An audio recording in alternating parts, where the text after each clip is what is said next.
If you want to stand out in this industry, get songs with your favorite artists, and start seeing some real money from music, sending out samples is the perfect way to start. Let's dive right in and talk about how to do it the right way.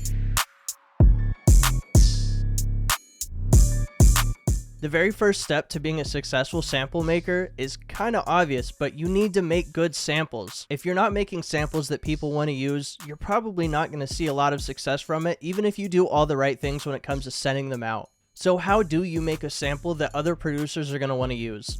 Most of the time it just comes down to uniqueness and quality. There's a lot of hot debates right now on if you should be sending out simple loops or if you should do complex loops that take a lot of time. But honestly, there's an easy solution to those arguments, and it's just do what makes you happy and do what you enjoy. If you don't like making super complex loops and you'd rather just make basic loops and you spend a lot of time on them and you spend a lot of time getting better at them, you'll see a lot more success than if you were to force yourself into a box of a certain type of sample just because you thought it would sell well. Any type of sample can do well, you just have to enjoy making it because that's how you're going to stay consistent, and consistency is one of the most key factors to being a successful sample maker in 2023. The best thing you can do for yourself is just be consistent with one type of sample and get really, really good at it.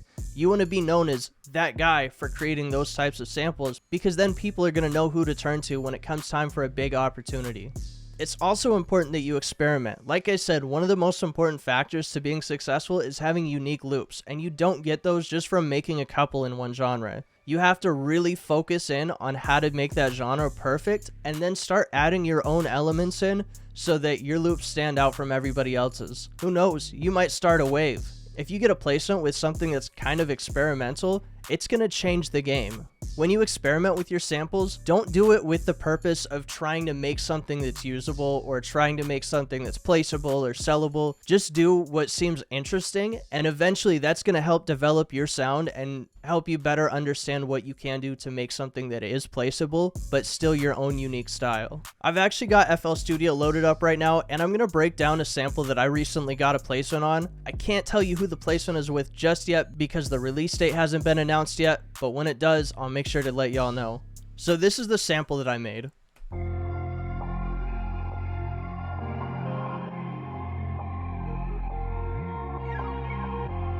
Let's break down some of the most important elements of this sample. So the very first thing that I started with was this Analog Lab preset.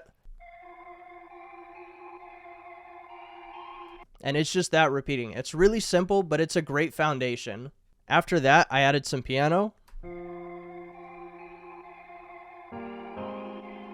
It's simple, but it works great as an accent. Then I added this flute.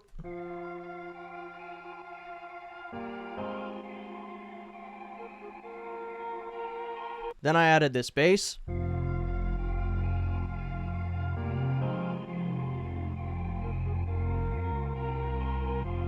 Then I made another copy of the Analog Lab pattern and just put some effects on it.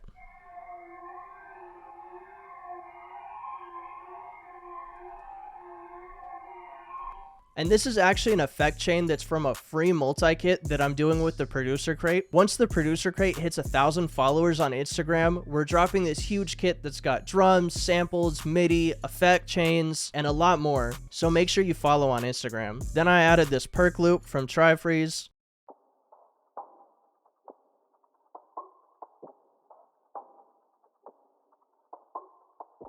And then the last things that I added were just these accents from Tri-Freeze's Architecture kit.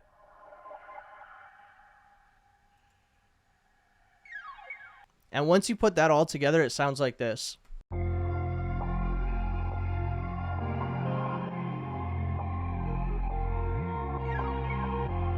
So you can see it's not too complex, but it's not too basic. It's got room for the artist, and it's got a lot of accents in it, which are really important in today's loops. It adds a lot of character and personality to your samples. A really underrated aspect of sample making is organization. It's so important to keep all of your things organized just in case somebody needs a change to a loop, or if you need to send something out at a random time of the day that you're not at your computer, you need to make sure that you're able to send things out and know exactly where they are at all times. Luckily for you, I made a template on the Producer Crate that shows my exact process for saving samples. It's got a section to organize your samples by month, by genre, and the project files. I really recommend putting that file on Dropbox so you can save all your samples there and be able to send them out anytime. Right after I finish making a sample, I'll do 3 different things. First, I'm going to save the project file into the project file folder that's specific to my samples. So if I ever need to go back and make a change, I can easily do that. Second, after it's rendered, I'm going to export an MP3 version and put that in my by month category. It's good to have those as MP3s because then you can fit more links inside the email. The last thing I do is export a wave file in the by genre category. That way, if I ever need a wave of the sample, I've got it, and I can also send somebody a link to the specific genre that they need. So say they need some dark loops or some melodic loops, I've got a folder for each one of those and I can just send that easily. At the end of the day, it's really important to stay organized, and it's going to change the game for you if you're not already doing that. The third step to becoming a successful sample maker in 2023 is building your own email lists. Email lists are how you're going to keep track of the people that you're sending samples to. Do not go and buy an email list because those people don't know you, and then you're going to send them samples. It's probably not going to be the type that they want, and then they're going to block you, and then you're going to have a bunch of people that have blocked you, so Gmail's going to think you're a spam person, and they're always going to send your email to the promo or the spam tab, and you're not going to see success from it. So don't do that. You want to build your own email list from the ground up. It doesn't need to have a ton of people on it. It just has to have a lot of the right people on it. Let's say you make a lot of dark samples. The easiest way you're going to build up your email list is going on to YouTube and finding people who are really successful at making dark beats. For example, we'll look up Nardo Wick type beat and see what's ranking, or Lil Baby type beat, or anything that's pretty similar to your normal vibe. Everybody that's on that first page of results, you should just be DMing them. Find out what their Instagram is and just hit them up and be like, yo, I make some samples that are kind of similar to the beats that you've been posting recently. Is it okay if I send you some loops? You'd be pretty surprised at how many people respond to that. And another thing to note is maybe you make more than one type of sample. Let's say you make dark samples, but you also play the guitar and you make Juice WRLD guitar type samples. Well, chances are the people who are consistently posting Nardo Wick beats probably are not going to be looking for guitar samples that often. So, build 2 different email lists. One for people who use dark samples, one for people who use melodic samples, or even like by type of person you're sending to. For example, if you know a really big producer like TM88 or Metro Boomin, and you have their email to send them samples, you might want to just send them individually or put them on a separate list, because chances are you're not going to want to send them every single sample that you're sending to these other people. You only want to send them the best of the best. So just keep that in mind. It's totally okay to have more than one email list. When you create your email list, you should actually make it on Google Drive for this next step that I'm about to show y'all. I know I always talk about how much I hate Google Drive and Google Sheets and all that, which I do for sending stuff out. But for safekeeping or things that you don't need to open every day, like maybe you bought a kit that you want to hold on to but you don't really use it, you'd save it in there. Your email list, you save them there. And most importantly, it's going to be the tool that we use to send emails out. When you save emails to your email list, do 2 different columns, one for emails and one for names. This is why. This is literally some industry sauce that I got put onto recently, and I'm gonna un-gatekeep it for y'all because it is crazy helpful. Forget mass sending emails with BCC, forget using Aweber or MailChimp or any of those other email services, and most of all, forget sending individual emails out. Those days are over. Instead, use mailtrack. A couple years ago, mailtrack was just a basic service for finding out if people opened your emails or if they read them or clicked the links or whatever. But now it's so much more powerful than that. Now there's a way you can do these things called campaigns, where you send out emails individually to people. So you connect your campaign to your Google Sheet that we just talked about making. And then for each one of those emails, it's going to send out an individual email to every single person on that list.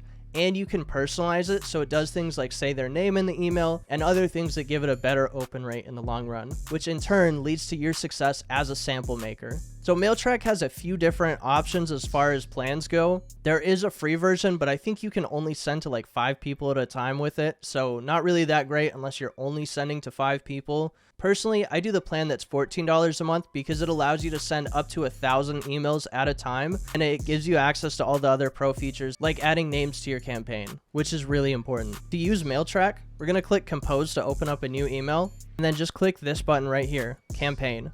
And when you click personalize campaign, it's going to load up all your Google Sheets. Just click on your loop list and then import data. And this is how you do the name trick. This is so important, and it makes the emails feel so much more personalized. When I started doing this, my open rate went sky high. I think I've got like a 70 or 80% open rate on most of my sample emails. So we'll say samples for 1/31/2023 for January 1st. And then we'll say samples for, and then we're going to hit this add field button and click name. It's going to say samples for, and then their name that I typed in on Google Sheets. And then I can attach samples if I want to. I can put my Dropbox link, which you should do both. And then this is what it's going to look like. So I'm just going to send a preview version. On mailtrack, I put my settings to where if there's no name, it'll just say you. So where it says you will actually change to whatever the person's name is. Typically, when I write out emails for my loops, I'll attach 2 to 3 of my best samples that I made that week as MP3 files in the email so people can easily click on it. And then I'll put the rest of the pack as a Dropbox link. And then I always make sure to include my Instagram handle and my BeatStars so people can contact me if we get a placement or a sale or anything like that.